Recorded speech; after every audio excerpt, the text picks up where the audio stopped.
نو کمی سره مخ دی چې له وجې د کالج طالب علمان د محرومو ښکار شوي دي.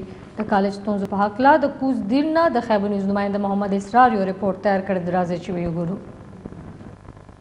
د قومونو د پرمختګ دپاره علم د پیاوړی کردار ادا کوي، خو د افسوس خبره ده چې چېرته یا خو د تعلیمي ادارو کمی دی او چېرته که ادارې شته نو هلته بنیادي سهولتونه نشته.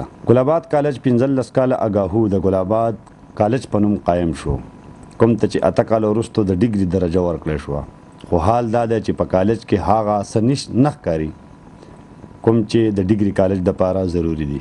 دا یو ډیګري کالج دی خو د دې سټاف چې کوم دی د ډیګري برابر نه دی.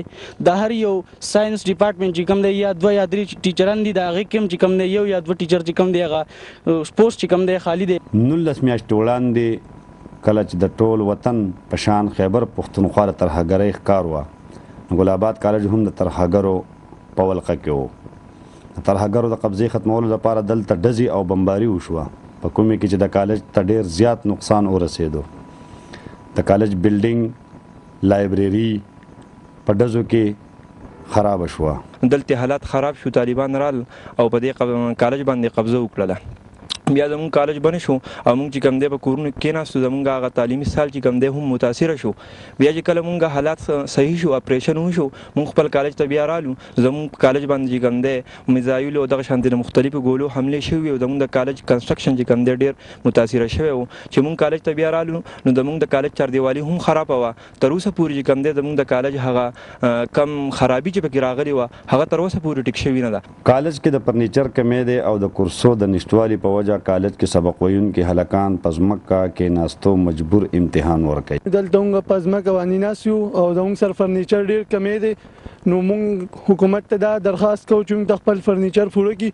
د فرنیچر دومره بد حال دی خو د هغې باوجود زموږ د کم ټیچر چې دي د هغوی ډېره شکریه ادا کوم چې دومره کمو باوجود هغوی دومره ښه ټیچینګ کوي. کالج کې د ساینس د طالب علمانو دپاره لیبارټرۍ موجود دي خو سامان نه. موږ سره د ټول نه غټه مسله داره په کالج کې چې لیبارټریانې ورانې شوي دي، سامان پکې د نش په برابر دی. د کالج پرنسپل پروفیسر رضا شاه وویل 2 لیبارټري چې د هغه ډیمیج شو، سامان هم خراب شو، د فزیکس او د بیالوجي کم ډیمیجز چې شوي دي نو دا مونږ کنوی کړي دي مخکې.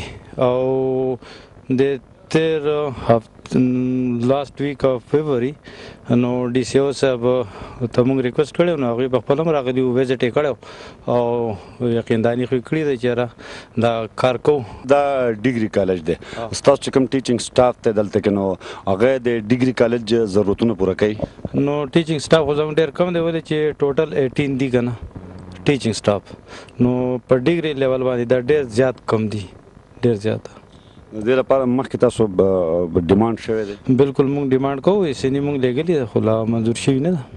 ګلاباد کالج د کوزدیر د ټولو نه لوی ښایسته او ښه کالج دی، خو د تعلیمي ادارو ښایست په چمنونو، ګلونو او گملو نه بلکې د هغې د بنیادي ضروریاتو په پوره کولو ښایسته کیږي.